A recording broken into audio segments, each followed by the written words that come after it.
details. Odinkalu said, I get death threats from the indigenous people of Biafra, the Ipob daily. The details. Right activist and lawyer, Professor Odinkalu, has said that he received death threats from the proscribed indigenous people of Biafra, Ipob, on a daily basis. Odinkalu also noted that those calling for violence in Igbo land were safe and secured abroad. The activist said it would be considered persecution if it were another authority that called for closure of markets. However, he said because Ipob was ordering the closures, it's hypocritically considered as liberation struggle. Odinkalu made the statement via Twitter posts, drawing attention to Ipob's doublespeak of calling for the killing of a people it promised to liberate. He tweeted, I receive death threats every day from Ipob to stop talking about the killings. If an Awolowo or a Buhari were to order the closure of markets in Igbo land, or that there will be no elections, it will be called persecution. When Ipob does the same people will come here and tell you it's liberation. This is how Ipob justifies its campaign of extermination of the Igbos it promised to liberate. The irony of it all, the person providing this discursive poison is based in Israel, not in Nigeria. He is safe over there, but wants all the people in Southeast liquidated. For those still persuaded by the vacuous nonsense from the so-called Ipob Department of State, that is reality in Anambra State.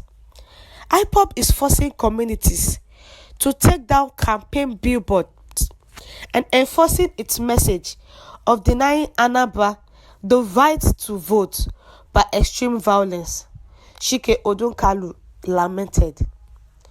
The right activist and lawyer, Professor Odinkalu, said he has been receiving death threats from the proscribed indigenous people of Biafra, Ipob, on a daily basis. He said they are telling him to stop talking about the killings that is happening in the Southeast.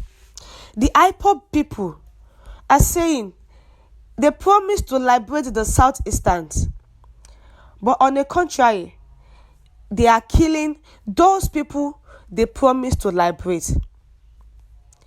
If an Awolowo or Buhari were to order the closure of markets in Igbo land, or that there will be no election, it will be called persecution.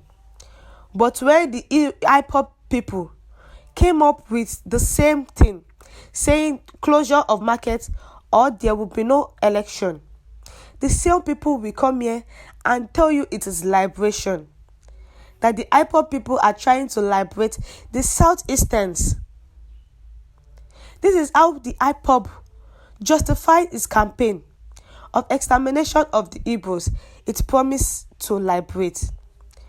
The Ipob has been going around killing, burning down of houses, extortion, dissolving people, items, closing markets, and even saying that they don't want Nigerian flag to be seen anywhere in the Southeast.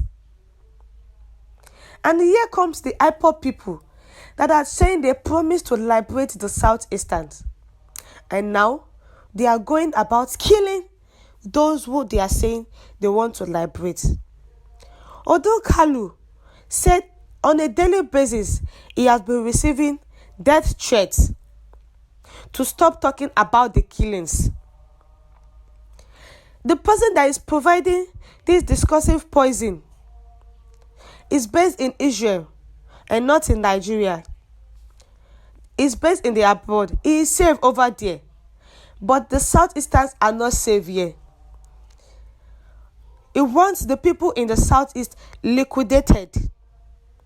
And for those who still persuaded by the vacuous nonsense from this so-called Ipob department are just saying nonsense.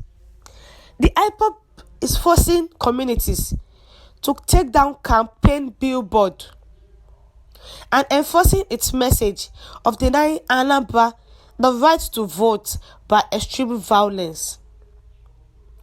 The Odinkalu is lamenting. The Ipob people is forcing communities to take down billboards, no campaigns, and they are even saying that if their leader is not seen in court October 21, that the Anambra election will not hold, that there will be violence and irregularities. The Ipob member is threatening to kill him. The BBC Igbo reporter is saying. A reporter with the BBC Igbo has narrated how he constantly gets death threats from members of the indigenous people of Biafra, Ipob. Journalist Obiageze Chukwueme Kingsley, in a post via his Facebook page on Wednesday, explained that his colleagues also get threats from people affiliated with the proscribed group. It was learned that members of the group regularly refer to themselves as Umu Chineke or Umu Chukwu Okike Abiyama, which translates to children of God in English. Kingsley wrote, as a journalist working with BBC Igbo service, I am not new to death threats. Myself and my colleagues get death threats on a daily basis. Sometimes it hurts, but most times I laugh it off.